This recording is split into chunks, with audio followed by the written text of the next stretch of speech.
dernière conférence de l'après-midi, encore un petit peu d'attention. On a 45 minutes à passer ensemble et on va parler RSE et business, ce n'est pas antinomique.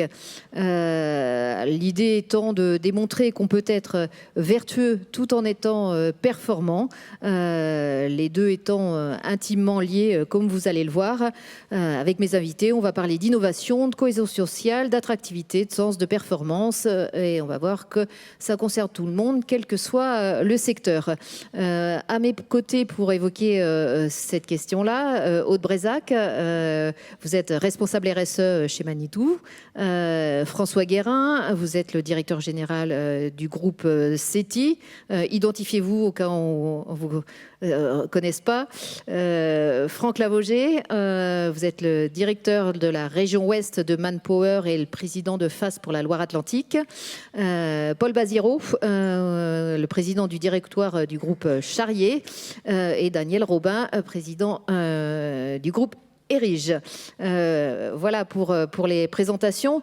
Et je vais commencer avec vous, Paul Baziro, parce que quand on a échangé pour préparer cette table ronde, que je vous ai donné le thème, vous m'avez dit que la question ne devrait même pas se poser, que c'était d'ailleurs le mantra de DRO, un dirigeant responsable de l'Ouest, dont on a pas mal parlé tout au long de cette journée. Donc oui, la RSE, ça sert le business ?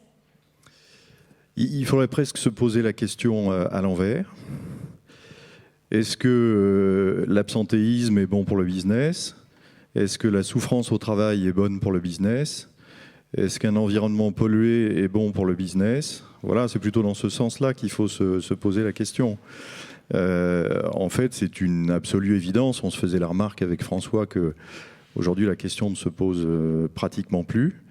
Parce que quand on regarde les conséquences d'une absence de RSE dans une entreprise, et malheureusement il y a quelques entreprises où on peut le constater, on voit que c'est une catastrophe. Alors elle ne se pose plus, peut-être aujourd'hui, mais il y a quelques années, parce que votre engagement, il date pas d'hier, on en était loin. Oui, alors on parlait, l'entreprise, nous, c'est une entreprise de travaux publics qui s'est engagé dans cette voie il y a plus de 10 ans maintenant, à une époque où ça s'appelait du développement durable, on ne parlait pas encore de RSE, et on s'est engagé là-dedans à la fois au plan social, au plan environnemental, assez rapidement, et l'entreprise a adhéré aux dirigeants responsables de l'Ouest, où on essaye ensemble, bien humblement, de développer les bonnes pratiques dans nos entreprises respectives. Et justement, alors François Guérin, tout ça, ça se mesure, le fait que RSE et business, c'est pas antinomique. Je crois que chez DRO, vous avez mené une enquête il y a quelques années qui démontrait que la performance des entreprises engagées était meilleure, c'est ça ? Oui, il y a en fait, c'est parti d'un constat, c'est que on avait du mal à valoriser auprès des banques une démarche RSE. C'est-à-dire comment un entrepreneur peut valoriser ça auprès de ses banquiers pour financer des projets, de la croissance, développement, ou même en situation de difficulté. Et on a mis un groupe de travail en place avec tous les directeurs de toutes les banques présentes sur le territoire, des dirigeants. Et une des premières choses qu'on a faites, il y avait la Banque de France qui était là, on a mesuré la performance économique des adhérents de DRO. Et là, surprise, nous on s'attendait à ce résultat, mais on n'arrivait pas à le valoriser, c'est que la moyenne des résultats des membres de dirigeants responsables de l'Ouest était meilleure que la moyenne des entreprises de la région. La Banque de France, elle a fortement interpellé, et donc on a continué ce travail. Il y a eu une étude qui a été faite au niveau national, où ils ont pris à peu près 800 ou 1000 entreprises engagées sur les RSE, et là on a retrouvé ce même delta, cette même différence. Avec un autre élément en plus, c'est que c'était, pareil, il y a 5 ans après cette étude. Et en fait, toutes ces entreprises, en plus d'un résultat un peu meilleur, elles avaient mieux traversé la crise. C'est-à-dire que la RSE, c'est un contributeur de résultats, mais c'est aussi un contributeur de pérennité, d'une plus forte résilience, parce qu'on est en anticipation en permanence de ce qui va nous arriver. Et donc là, la RSE, elle a aussi cette vertu-là de vous pousser à anticiper en permanence et donc de renforcer la résilience de l'entreprise. Alors, on va y revenir, ces questions-là, mais donc déjà, on voit qu'il y a effectivement un lien entre les deux. Chez Erige aussi, Daniel Robin, on considère que la RSE, c'est quelque chose d'important, c'est une condition pour créer un cercle vertueux. Complètement, c'est important, mais je rejoins l'avis de Paul pour dire que cette RSE, comme on l'appelle aujourd'hui, elle est dans notre ADN depuis longtemps, hein, depuis l'histoire de l'entreprise, hein, qui est très fortement ancrée sur son territoire et fortement proche de ses collaborateurs, fortement proche de ses clients. Donc on a cette volonté de pérenniser l'entreprise sur notre territoire, et forcément par cet état d'esprit, on a aussi envie d'être vertueux à tout niveau, au niveau social, au niveau environnemental, etc. Donc c'est vraiment quelque chose qu'on cultive aujourd'hui, parce que en plus nous sommes cotés aujourd'hui, donc on a quand même quelques oui, aujourd'hui vous y êtes obligé, mais c'était pas ça c'était pas ça au départ, et je pense que ça nous a mis tout de suite beaucoup plus en facilité de remplir le rapport et les pages ayant trait à la RSE, surtout quand on était préparé. Oui, parce que l'engagement était ancien et parce que c'est un groupe familial, c'est ça qui... Écoutez, moi je trouve que ça force en tout cas, et cette vision familiale qu'on exprime d'ailleurs au travers de notre charte familiale, hein, puisque les actionnaires ont la volonté de pérenniser l'entreprise d'un point de vue social et environnemental. Cette volonté, ces valeurs familiales, je pense qu'elles sont moteurs pour le groupe, et les salariés y adhèrent. Oui, pour le développement. Aude Brézac, chez Manitou aussi, vous diriez que la RSE sert le business, qu'elle a contribué à cette formidable croissance qu'a connue le groupe ces dernières années ? Oui, je crois que sincèrement la RSE a été un des leviers en fait qui a permis cette croissance, cette transformation. Chez Manitou, elle est très intégrée dans la stratégie de l'entreprise. Elle fait partie de la mission du groupe, qui est d'améliorer les conditions de travail. Et voilà, ça se base sur 13 objectifs qui sont à atteindre jusqu'en 2022. Donc c'est très intégré, ça se diffuse dans toute l'entreprise, partout et dans tous les services. Et je crois que du coup, ça fait un socle qui est très positif pour Manitou, qui permet plein de choses, qui permet d'innover, qui permet en effet d'être plus résilient dans les périodes où c'est plus compliqué, qui permet aussi aux équipes de s'émanciper, parce que vraiment tout le monde peut y participer, tout le monde peut y apporter sa pierre. Donc je crois que oui, ça a été un des leviers importants. Ouais. Alors, je vois, autour de la table, évidemment, tout le monde est d'accord sur le fait qu'il y a un lien entre les deux. Vous évoquiez la question de l'innovation. François Guérin, est-ce que vous diriez que la RSE sert le business parce qu'elle favorise l'innovation ? Oui, parce que la RSE, souvent, des fois, on l'enferme dans des petites choses. Mais quand la RSE, moi j'appelle, il y a deux niveaux. Il y a la RSE d'amélioration continue, et où on va réduire les déchets, on va réduire les accidents, on va améliorer la santé au travail. Bon, il y a plein de choses qui sont absolument nécessaires. Mais après, quand vous êtes dans la RSE de deuxième niveau, de rupture, là, vous êtes aussi dans des innovations très fortes, où on va reconcevoir les produits, faire appel à ce qu'on appelle l'éco-conception. Et là, on va aller chercher des idées très neuves, d'où des produits qu'on a, nous, entièrement reconçus, en passant toutes nos gammes de produits par l'éco-conception, et en allant chercher des nouveaux matériaux, des nouveaux procédés, tout ça en faisant des usines propres aussi qui vont avec. Donc ça pousse à aller vraiment à sortir du cadre habituel, à pas faire comme les autres. Et ça, c'est vecteur d'innovation et aussi d'attractivité, de différence et donc de développement économique. C'est avoir un autre regard, penser différemment. Exactement. Enfin, pour moi, RSE égale ouverture, égale donc innovation. Ouais. Justement, Aude Brézac, chez Manitou, vous avez abordé la question de la RSE par une analyse de matérialité. Et donc, qu'est-ce que ça vous a apporté et comment, du coup, la démarche s'est enclenchée ? Oui, alors en effet, on a interrogé l'ensemble de nos parties prenantes en 2012 et du coup, ça nous a permis d'identifier les points clés où on devait agir. Suite à cela, en fait, on a fait des bilans environnementaux de nos produits, donc on a fait en fait des analyses de cycle de vie et on s'est rendu compte en fait que l'impact environnemental majeur de Manitou était sur nos produits, puisque 80% des impacts environnementaux sont liés à l'usage des machines Manitou. Et donc, on a décidé de s'attaquer à ça très vite. Ça a été notre premier enjeu. Et du coup, il a fallu innover. Oui, tout à fait, ouais, parce que en fait, on s'est confronté au fait que si on voulait réduire cet impact environnemental, il fallait commencer par réduire la consommation des machines Et pour réduire la consommation, il fallait la mesurer. Et en fait, dans notre secteur, il n'y avait pas de protocole pour mesurer la consommation des chariots télescopiques. Donc Manitou a innové, justement, on a créé notre propre protocole pour mesurer donc la consommation des machines Manitou. Et aujourd'hui, voilà, on a porté ce protocole au niveau européen et il a été normé cette année, donc en mars 2019. Maintenant, la consommation des chariots télescopiques a une norme et bientôt sera aussi poussée au niveau mondial avec un standard ISO. Voilà. Donc ça a été une des premières actions et le fait de pouvoir transformer un sujet environnemental en sujet économique, puisque du coup après derrière on a mis en place un calculateur pour nos clients pour aller mesurer l'impact de leur consommation économique, mais aussi sur les émissions de CO2.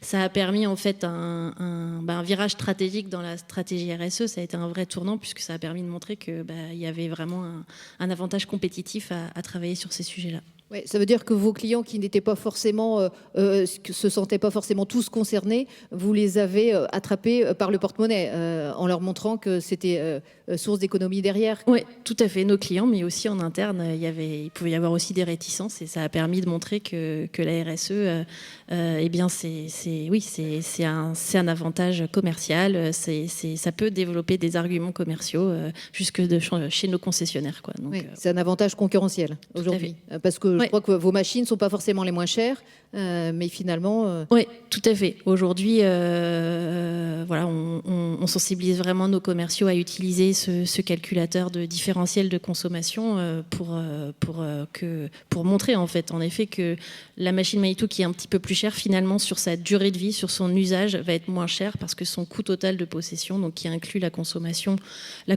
des huiles, etc., est finalement moins cher. Donc voilà. Daniel Robin, vous diriez aussi que la RSE est un booster chez vous en termes d'innovation, qu'elle vous permet de faire la différence sur vos concurrents ?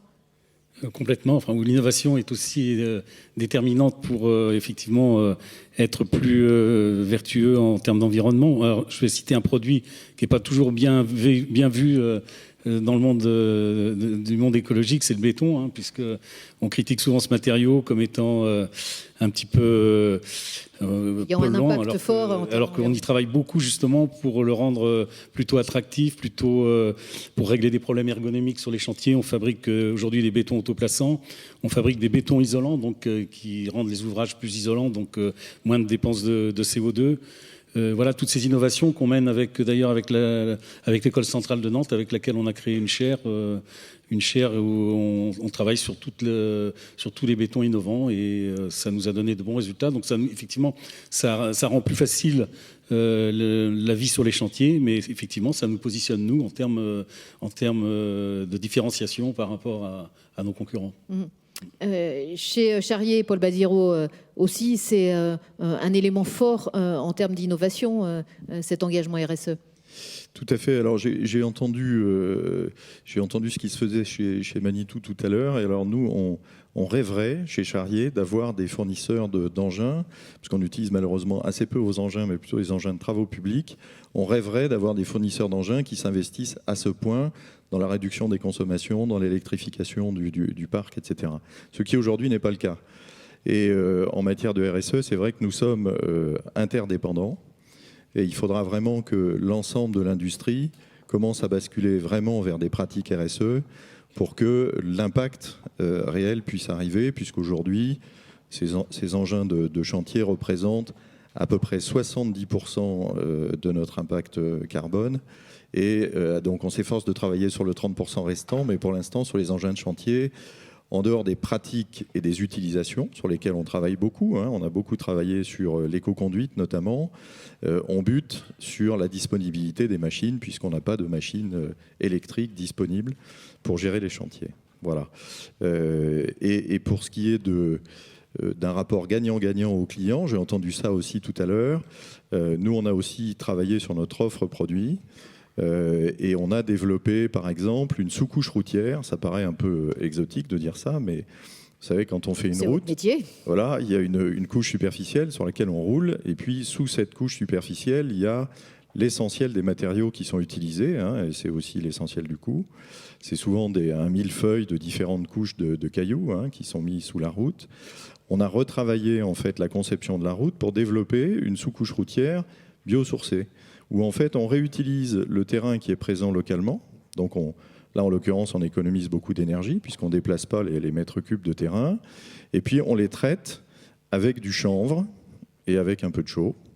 Et on obtient une sous-couche routière qui est plus solide que les sous-couches routières faites avec des cailloux, les sous-couches routières traditionnelles, qui coûtent moins cher et qui permet également de mettre une épaisseur d'enrobé. Vous savez que l'enrobé est essentiellement composé de bitume et de gravier, qui sont évidemment pas des ressources renouvelables. Ça permet de mettre une couche routière beaucoup plus fine. Et donc on gagne à la fois en utilisant moins de cailloux sous la route, moins de bitume et moins de gravier sur la route. On obtient une route qui est plus résistante dans le temps, qui fissure moins, qui coûte moins cher. Et évidemment, on partage ce gain avec le client, qui a à la fois un ouvrage qui est biosourcé et un ouvrage qui lui coûte moins cher et qui va durer plus longtemps. Donc c'est le type d'innovation qu'on essaye de développer. Donc là, on est vraiment dans un cercle vertueux. Complètement. Mais je ne crois pas qu'il y ait opposition du tout entre le fait de travailler la RSE et de travailler un business rentable. Ça, par exemple, c'est une démonstration du fait qu'on peut très bien avoir un ouvrage bien meilleur sur le plan environnemental et un ouvrage qui coûte également moins cher et qui donc sert la collectivité qui va le commander. Alors, on parle d'innovation. Je voudrais aussi parler de cohésion sociale, parce que vous l'avez un peu introduit au démarrage.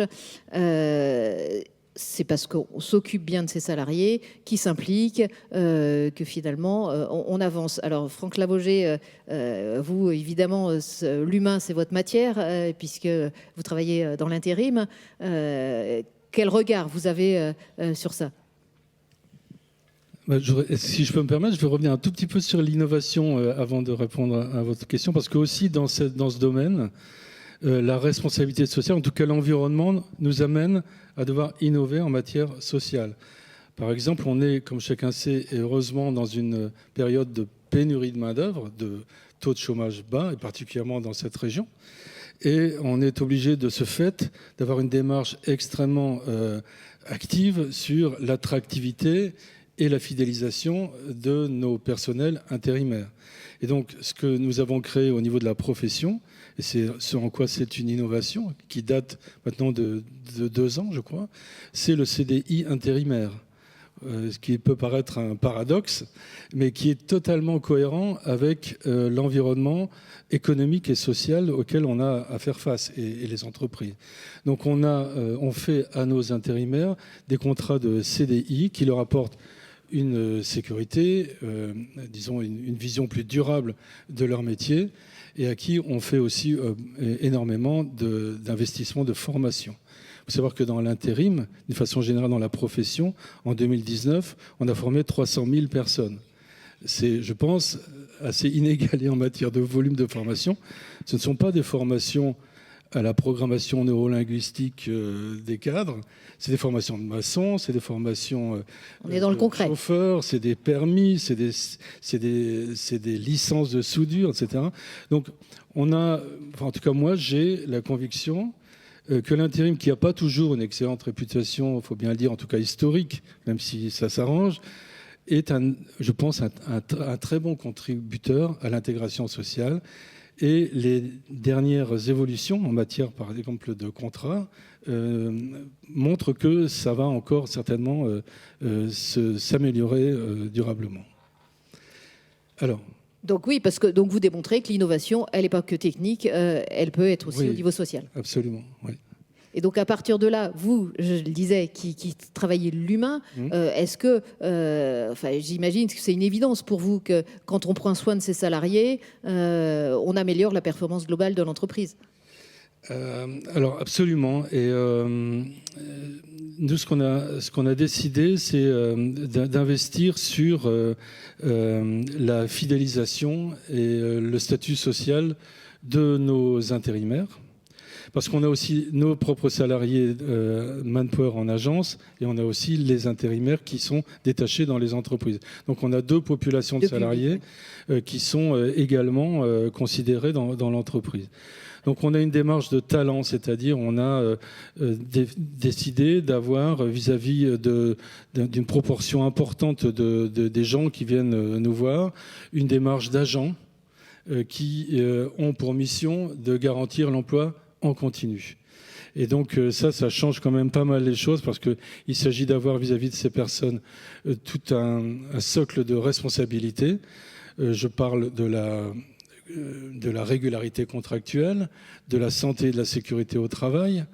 Et j'en oublie un qui était la non-discrimination, évidemment, puisque nous ne sommes concernés que par les compétences. Ce qui est intéressant dans l'intérim, c'est que nous ne parlons que de compétences. Et on a d'ailleurs, je pense, on est un vecteur finalement de démonstration dans certaines entreprises que la seule chose importante dans un atelier ou dans une usine, c'est la compétence de la personne. Et on arrive à faire bouger quelques idées reçues, quelques préjugés, en étant plus axé sur les compétences que sur toute autre chose. Daniel Robin, chez Erige, on évoquait la question de la formation, de la détection des talents. C'est quelque chose sur lequel vous travaillez aussi pas mal. Effectivement, on a créé il y a 2 ans maintenant une formation qu'on appelait Campus Talent. Donc on a sourcé 8 ou 9 talents qui ont accepté de suivre cette formation pendant 2 ans. 2 ans. Et donc on compte pérenniser cette formation dans les années qui viennent. Je dirais que c'est une expérience. On a aussi copié un peu le groupe Charrier puisqu'on avait fait un concours d'innovation donc qui a très bien marché. On a eu près de 80 projets qui ont surgi de nos collaborateurs et qui ont donc débouché même sur des actions concrètes et d'ailleurs en termes environnemental, quoi. Donc c'est tout à fait à la fois positif et motivant pour les équipes et ça débouche sur des actions concrètes en matière d'environnement et sociale. François Guérin, chez CETI aussi, on est dans la construction sociale en permanence. Ça veut dire quoi que c'est comme ça qu'on limite les frictions, c'est comme ça qu'on avance? Oui, pour moi, dans la RSE, on parle souvent de l'environnement, mais l'aspect social, c'est même, je dirais, le critère numéro 1. C'est-à-dire qu'il faut que les personnes soient bien pour qu'elles soient en capacité après à produire des idées et à alimenter toute cette démarche. Et pour ça, veut dire qu'on est dans nous, on appelle ça chez nous le management responsable, mais qui s'inspire différentes composantes du management, dont le care management, prendre soin des personnes. Et puis, les accompagner et donner les moyens de telle sorte que elles soient écoutées et lorsqu'il y a des idées émises, on puisse les réaliser. Alors on a poussé fortement tout ce qui est idées d'amélioration en mettant dans chaque site des personnes qui réalisent les idées qui sont proposées. Et c'est comme ça qu'on a complètement boosté la créativité. Au début, on les comptait, maintenant on les compte plus et j'ai arrêté de les compter. Lorsqu'on était passé de 500 idées d'amélioration sur le groupe à 3000 idées d'amélioration dans l'année qui sont produites. Et tout ça, c'est les petits ruisseaux qui alimentent la performance globale. Mais on a mis dans chaque site des personnes qui prennent en compte ces idées, qui les analysent et qui les réalisent. Et là c'est une mécanique très vertueuse qui est extrêmement puissante. En fait. C'est des micro-ruisseaux, mais à la fin, ça fait beaucoup. C'est comme ça, je retrouve pas mal de choses dans ce que vous venez de dire, dans ce que vous m'avez dit, Paul Baziro, chez Charrier. C'est aussi toutes ces remontées de terrain que vous essayez de favoriser pour améliorer la qualité de vie au travail. Oui, alors on a mis en place évidemment un plan d'amélioration continue dans la partie industrielle du groupe. Bon, c'est assez classique, la plupart des sociétés industrielles font ça. Et on a buté assez rapidement sur le fait que ce genre de méthode n'existait pas dans les travaux publics. En fait, il n'y avait pas de méthode d'amélioration continue dans les travaux publics. Et donc, on a cherché à développer une méthode qui est une méthode originale qu'on essaye de faire fonctionner, où en fait, on est passé sur les chantiers en management participatif. Dans un schéma classique, dans les travaux publics, vous avez un bureau d'études qui étudie un ouvrage, qui définit un plan, une méthode, etc. Ensuite, on confie tout ça, quand l'appel d'offres a été gagné, on confie tout ça à un conducteur de travaux qui s'occupe de dire ce qu'il faut faire. Voilà. Et donc, il choisit un chef de chantier et il lui dit maintenant, voilà ce que tu vas faire et voilà ce que chacun des ouvriers vont faire. On a cherché à inverser la logique et on a proposé aux ouvriers de se réunir 3 semaines en général avant le début du chantier, sur place, pour se rendre compte des lieux, du décor, et de travailler ensemble pendant 2 heures à l'organisation du chantier. Et j'avais passé la consigne au départ d'accepter systématiquement toutes les idées émises par les ouvriers. Ça paraissait un tout petit peu risqué quand on s'est lancé là-dedans, et en fait ça a très bien marché. Et on a maintenant des ouvriers qui utilisent cette méthode pour faire part de leurs propres idées d'amélioration. Et dans le courant de la vie du chantier, ils sont d'abord, eux, très motivés, puisque les choses se passent comme ils l'ont souhaité.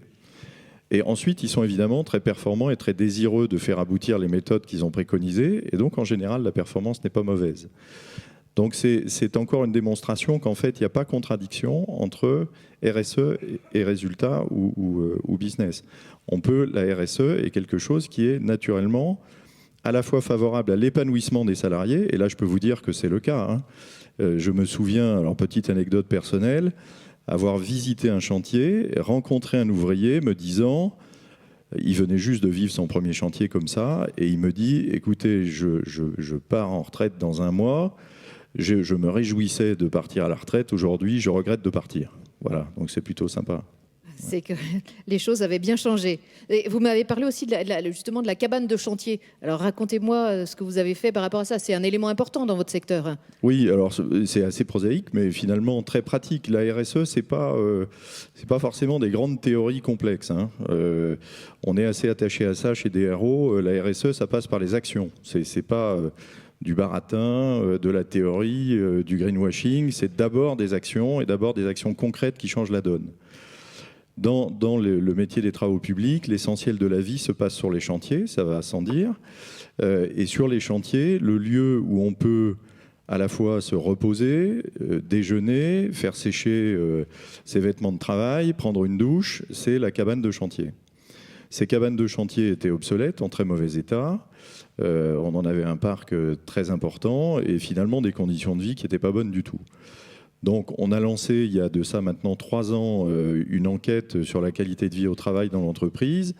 Les résultats ont été d'une manière générale assez bons, mais Dieu merci, on a quand même collecté quelques sujets d'amélioration, dont le sujet des cabanes de chantier. Et donc on a demandé à des ouvriers de dessiner, de concevoir une cabane de chantier qui corresponde à leurs besoins et à leurs désirs. Ensuite, on a fait fabriquer cette cabane et on en a commandé. Et donc, on renouvelle maintenant le parc progressivement, année après année, pour mettre en place ces nouvelles cabanes de chantier qui correspondent à leurs besoins. Et du coup, vous sentez que ça a un impact fort sur la cohésion, la motivation Ah ben là, je peux vous dire que c'est très apprécié. Ouais. Ça, c'est très très clair. J'ai visité les premières, ils étaient très fiers de me faire visiter leur cabane. Ça a l'air d'être des éléments, j'allais dire, mineurs. En fait, la qualité de vie au travail, ça passe aussi par des choses comme ça, très Oui. concrètes et très pratiques. Dans ce que j'entends, la qualité de vie au travail, alors on n'est pas dans le mode start-up où il faut avoir des baby-foot ou un gâteau au chocolat pour votre anniversaire. Ça passe par bien d'autres choses, François Guérin. Oui, parce que je rebondis sur ce que dit Paul, mais nous, on a fait la même chose dans nos usines. Et Marcel Dassault disait un bon avion est d'abord un bel avion. D'abord, une bonne usine est une belle usine. Et ce lieu de travail, il faut le rendre beau, il faut le rendre agréable. Et à tout point de vue. Donc, l'esthétique d'une usine, on la travaille, mais aussi la rendre agréable à vivre. Et j'avais dit à tous mes directeurs d'usine, créez les conditions pour que ça soit agréable et je vous laisse travailler avec vos collaborateurs et faites des idées. Proposez des choses. Et il y a eu pas mal d'idées. Et puis un jour, on est venu me voir et on m'a dit, ouais, nous, dans notre usine, on voudrait faire une salle, parce qu'il y a des gens qui font la sieste dans la voiture, c'est pas bien, mais on va pas l'appeler comme ça. Ils étaient très gênés d'appeler salle de sieste. On va l'appeler salle de ressourcement. Je dis, super, très bonne idée. Et aujourd'hui, on a pratiquement dans chaque usine des salles de ressourcement qui se sont créées. Et je suis très content, parce qu'il y en a une, d'ailleurs à Roanne, j'y étais la semaine dernière, toute neuve, qui est vraiment une belle salle de sieste. Et le directeur d'usine, il va lui-même, entre midi et 2. C'est très bien, c'est-à-dire que c'est des lieux où il n'y a pas que les startups qui ont ça, c'est des lieux où tout le monde se retrouve. On a une salle de billard dans une usine, une salle de baby-foot ailleurs, on a des salles d'espace de convivialité très agréables. Voilà, nos usines à la campagne, c'est aussi des petites startups où il fait bon vivre. Et ça, c'est extrêmement important pour nous. Mais ça veut dire que c'est des petites choses finalement, des investissements qui ne sont pas forcément conséquents. Non, c'est pas énorme. Et certains pourraient dire oui, mais c'est du temps perdu. Quel temps gagner après lorsque vous travaillez sur d'autres sujets et que vous êtes sur des sujets de négociation, dialogue social, et tout ça, ça crée un état d'esprit où on se respecte, on s'écoute et ça débloque beaucoup d'autres choses.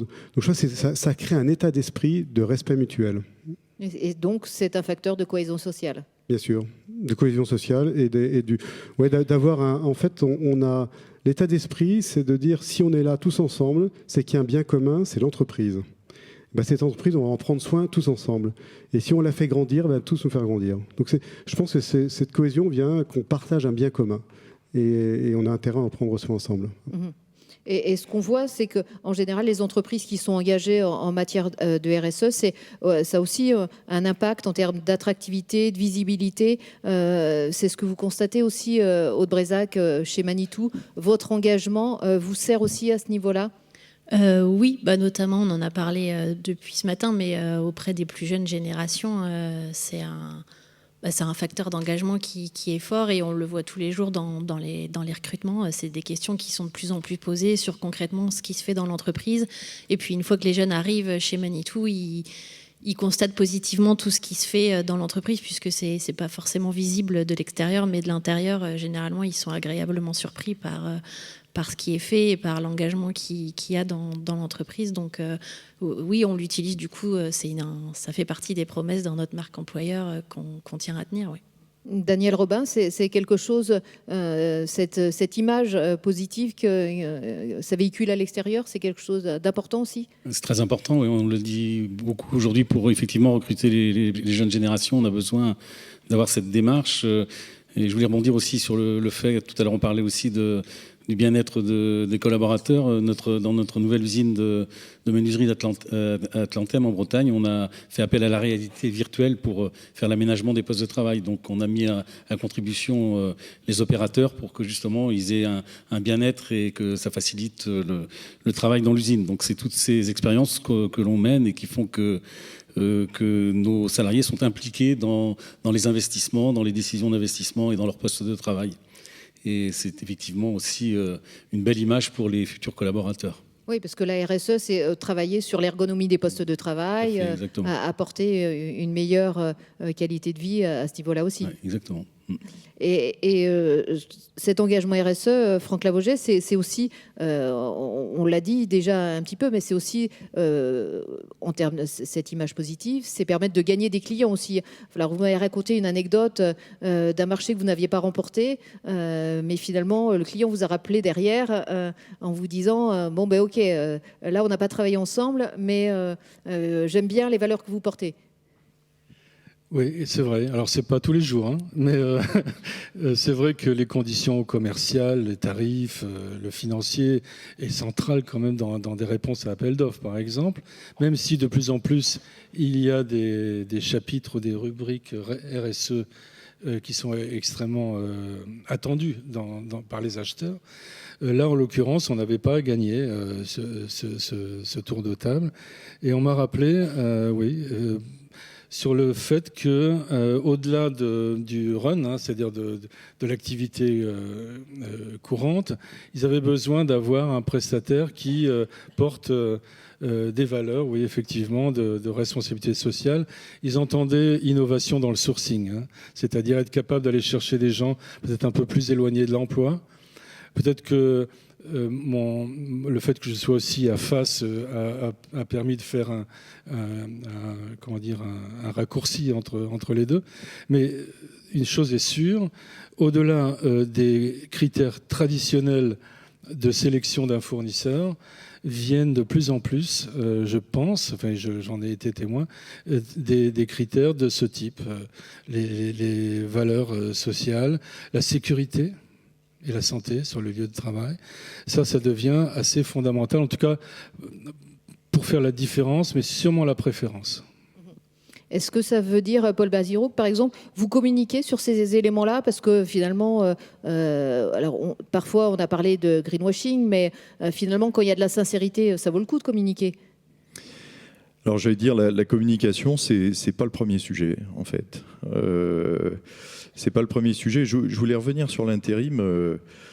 C'est vraiment, très très clairement, nous on fait souvent des appels d'offres pour l'intérim. Très clairement, le sujet de la sécurité, par exemple, c'est-à-dire que la capacité des intérimaires qui s'intègrent chez nous à s'intégrer dans un schéma de prévention des accidents du travail, pour nous, c'est vraiment un critère essentiel de choix. Voilà. C'est un critère essentiel de choix. On a aussi ouvert une école de formation qui est agréée, où on peut former à la fois nos salariés et puis les salariés des entreprises concurrentes, pour justement développer ces formations à la sécurité, non seulement les formations qualifiantes dont vous parliez tout à l'heure, les savoir-faire, mais aussi l'attitude, le comportement au travail. Et on consacre un énorme budget à la formation. On a créé cette école et on consacre un énorme budget à la formation en interne dans l'entreprise. J'allais dire, plus que la communication, ce qui est important, vous savez, quand des jeunes vont choisir votre entreprise, ils vont vraiment choisir l'entreprise le plus souvent sur du testimonial. L'entreprise n'est pas crédible pour communiquer sur elle-même aujourd'hui. Ce qui est crédible, c'est finalement ce que les salariés vont dire de l'entreprise à l'extérieur. Et vos salariés diront ce qu'ils veulent de l'entreprise à l'extérieur. Ils vont dire la réalité de ce qu'ils vivent. Donc en fait, le bon moyen de communiquer, c'est réellement de faire dans l'entreprise et de faire que les conditions de travail, la qualité de vie au travail dans l'entreprise soient réellement bonnes. C'est ça qui fait la différence. Et je rejoins ce qui a été dit tout à l'heure sur l'enjeu du recrutement. L'enjeu du recrutement est absolument central aujourd'hui, puisque on voit que, Dieu merci, on s'achemine vers une forme de plein emploi. On attendait ça depuis longtemps. Mais évidemment, ça pose un problème aux entreprises qui ont du mal à recruter. Et pour recruter aujourd'hui, on a vraiment, en effet, besoin d'avoir cette image. Mais ça passe en fait par des actions concrètes et réelles dans l'entreprise. Parce que c'est ça qui va nous permettre d'attirer les jeunes, et les moins jeunes d'ailleurs, puisqu'on recrute, nous, à tout âge dans nos métiers. Et on parle beaucoup aussi de la question du sens quand on parle de RSE. Au Haut-de-Brézac, c'est aussi pour ça que, pour répondre aux attentes peut-être des jeunes générations, vous êtes fixé comme objectif, quand je crois que c'est 2022, vos salariés fassent 2200 heures de mécénat de compétences. Ça répond à cette question du sens, les impliquer sur autre chose que les missions dans l'entreprise? Oui, c'est aussi avoir plus d'impact aussi sur le territoire et on sait en fait chez Manitou qu'on a énormément de compétences. Les compétences sont très variées, il peut y en avoir dans les bureaux, en production. Et donc du coup, oui, on a voulu permettre aux salariés d'aller apporter leurs compétences dans des associations du territoire. Donc on a démarré cette année en France et aussi dans tous les pays où on est basé. Et donc la seule consigne pour l'ensemble du groupe, c'était le mécénat de compétences. On est sur le thème de l'éducation, vous devez apporter vos compétences sur le territoire. Et donc en fait, ça se déploie en ce moment et on voit à quel point les retours sont extrêmement positifs et du côté associatif et du côté aussi des salariés qui reviennent vraiment booster des missions puisque il y en a beaucoup qui nous appellent avant de partir en disant mais moi qu'est-ce que je vais passer comme compétence finalement je suis je sais pas, au service comptabilité où je suis en production, qu'est-ce que je vais aller faire pour une association? Et voilà, et donc ça nous permet d'envoyer par exemple des gens qui sont en soudure, aller former des gens qui sont éloignés de l'emploi sur le geste de soudure par exemple, dans une association qui est à Nantes qui s'appelle Atao. Et donc voilà, donc c'est vraiment le double bénéfice et côté associatif et côté salarié. Juste voilà, la fierté de pouvoir apporter sa compétence à quelqu'un d'autre. François Guérin, ça fait partie des choses que vous faites dans l'entreprise pour redonner du sens et impliquer plus largement? Alors, redonner du sens, moi je dirais déjà à la base, il faut que le modèle économique qu'on propose et le projet qu'on propose ait du sens. Ça, c'est la priorité, parce qu'il ne faut pas qu'on mette du sens dans des actions à côté de l'entreprise. Et ça, ce n'est pas suffisant. Donc le moteur numéro 1, c'est est-ce que le projet qu'on propose, il a du sens ? Et c'est pour ça qu'on réfléchit, on a écrit notre mission, s'engager pour un habitat harmonieux, durable et tourné vers l'humain. Cette mission-là, on veut la porter et tout ce qu'on va faire va répondre à ça. Ça ça donne du sens. Ça veut dire qu'on s'interdira à faire des produits qui ne sont pas durables. On s'interdira à faire des produits qui ne vont pas répondre aux usages fondamentaux de l'habitat. On ne fera pas du gadget. Donc on a écrit une mission qui nous engage et qui donne du sens. À côté, en plus, on choisit des associations ou des domaines où on veut s'investir parce que ça résonne avec ce que nous sommes et ce que nous faisons. Par exemple, on soutient depuis très longtemps l'association Toi à moi, qui rachète des vieux appartements et les rénove et fait de la réinsertion de personnes sans domicile. On les soutient d'abord en donnant de l'argent, mais aussi quand ils rénovent, on fournit des produits pour la rénovation. Ça sert aussi de chantier de formation pour des gens de chez nous. Il y a des personnes qui sont en réinsertion dans ces appartements-là, on les a reçus et on les accompagne dans un parcours professionnel. Il y a eu 3 personnes qui sont passées par chez nous. Donc ça, voilà, ça aussi, c'est un investissement à côté qui a du sens. Et puis, on est engagé sur la rénovation énergétique. Et je pense que dans un projet qu'on a, notre mission est d'aller vers la rénovation énergétique de l'habitat. Il ne faudrait pas qu'on fasse que de la rénovation énergétique pour les riches, pour ceux qui peuvent se le payer. Est-ce qu'on peut aussi construire de la rénovation énergétique pour les gens qui sont en précarité thermique ? Donc je cherchais des solutions là-dessus et je suis en relation maintenant depuis quelques mois avec une association qui s'appelle Ecohabitat et qui finance avec différents moyens la rénovation énergétique de personnes qui sont vraiment dans une situation assez catastrophique. Et bien là aussi, on va donner des produits, on va trouver des solutions de telle sorte qu'on aide aussi les gens en précarité thermique. Et là, ça a du sens parce que ça résonne aussi avec notre métier. Paul Baziro, chez Charrier aussi pas mal d'actions au niveau d'accompagnement sur des projets qui peuvent être portés par des salariés au niveau du territoire. Oui, on a lancé un trophée cette année, un trophée de territoire environnement qui consistait à dire aux salariés, bien écoutez, vous êtes, la plupart d'entre vous, vous êtes engagés dans des associations, c'est-à-dire dans votre vie privée, en dehors de l'entreprise, vous donnez de votre temps, de votre énergie pour des associations caritatives à but environnemental ou social. Eh bien nous, on est prêts, l'entreprise est prête à vous aider. Donc on va on va lancer un trophée, on vous demande de vous regrouper, c'est-à-dire de créer des groupes de salariés, pas forcément d'ailleurs des salariés travaillant au même endroit dans l'entreprise, donc on a vu des groupes un petit peu improbables se faire de manière transversale dans l'entreprise, ce qui était très intéressant. Et ces gens se sont regroupés autour d'un projet, voilà, et sont venus nous présenter leur projet. Alors tout le monde n'a pas gagné, évidemment, mais il y a eu une quarantaine de projets, qui étaient des projets caritatifs, qui ont été présentés. 5 d'entre eux ont gagné, et ces 5 projets seront aidés par l'entreprise. Donc là, on va le faire sous forme de mécénat de compétences, effectivement, comme chez Manitou, ou on va le faire en aide directe à l'association qui est concernée. Alors, il y a toutes sortes de sujets. Il y a un des sujets qui rejoint assez ce dont vous avez parlé tout à l'heure chez Manitou, puisqu'il y a un des sujets qui consiste à aider une association qui s'appelle L'Outil en Main, qui est une association qui permet à des jeunes enfants, à des scolaires, de découvrir un métier manuel. Voilà. Et là, l'idée, c'est de monter un projet avec cette association pour permettre à des jeunes enfants de découvrir donc, le métier des travaux publics en prêtant des engins, du personnel, des formateurs, etc., en bénévolat pour découvrir nos métiers et leur permettre de déterminer une vocation éventuelle. Merci à tous les 5. Je sais qu'il y a encore plein de choses plein de points qu'on pourrait aborder, mais je crois ce qu'on a déjà compris, c'est la sincérité qu'il y avait dans chacune de vos démarches, le fait que c'était pas un élément de communication, puisque de toute façon dans ces cas-là ça marche pas, que la meilleure communication c'était celle que vous faire vos salariés à l'extérieur, parce qu'ils sont considérés, bien traités dans l'entreprise, et c'est comme ça que finalement on crée un cercle vertueux, on arrive à faire en sorte que tout le monde s'implique, tout le monde ait envie que l'entreprise réussisse. Est-ce que vous m'autorisez un dernier mot ? Un dernier mot.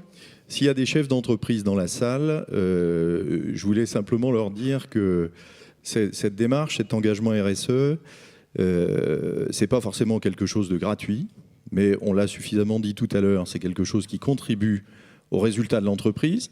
Donc au total, j'allais dire, on a un solde positif économique intéressant. La deuxième chose que je voudrais dire, c'est qu'il y a un solde qu'on mesure sans doute moins bien, mais qui est un solde de motivation et un solde de bonheur au travail. Voilà. Et je suppose que vous partagerez ma conclusion. Pratiquer la RSE dans une entreprise, être actif dans la RSE dans une entreprise, ça met une ambiance différente, ça met un plaisir à travailler. Et je pense que nos équipes en sont là aujourd'hui et c'est probablement pas par hasard. Voilà. Donc allez-y, n'hésitez pas. François Guérin, je crois que... Ouais, mais ça donne la patate tous les jours. Enfin, moi, j'ai un exemple aussi. Quand je vais au CSE sur nos sites, j'y vais sans crainte, j'y vais avec plaisir, avec bonheur, parce qu'on se met autour de la table et on co-construit. Le CSE n'est pas un lieu de conflit, de règlement de conflit. C'est juste un endroit pour travailler sur les vrais sujets ensemble et de co-construire. Je dis quasiment jamais non dans ces réunions-là parce que ça co-construit ensemble. Voilà, c'est un état d'esprit où la contrainte, où la difficulté devient, je dirais, on transforme les pépins en pépites quelque part. Voilà, c'est tout ça, on peut rebondir positivement. Alors, on n'est pas au pays des bisounours non plus. On a tous nos difficultés, il ne faut pas rêver. Mais franchement, c'est une méthode qui, plus on avance, ouvre des horizons nouveaux. Puis, je voudrais juste dire, s'il y a une association qui s'appelle Dirigeants Responsables de l'Ouest, vous avez compris, on en fait partie, qui est vraiment très moteur sur ces sujets. Et cette association, elle se développe. On a créé DRO Angers, Rennes, et on va bientôt annoncer DRO à Brest. Et puis on a des contacts sur d'autres villes vers Poitiers, La Rochelle et Bordeaux. Et ça embarque de plus en plus de dirigeants. Et je crois que c'est vraiment la voie de demain. Voilà. Merci on va terminer sur ces paroles optimistes, finalement. Merci à tous les 5. Je crois qu'on peut les applaudir. Et voilà. Vous voyez, c'est pas très compliqué.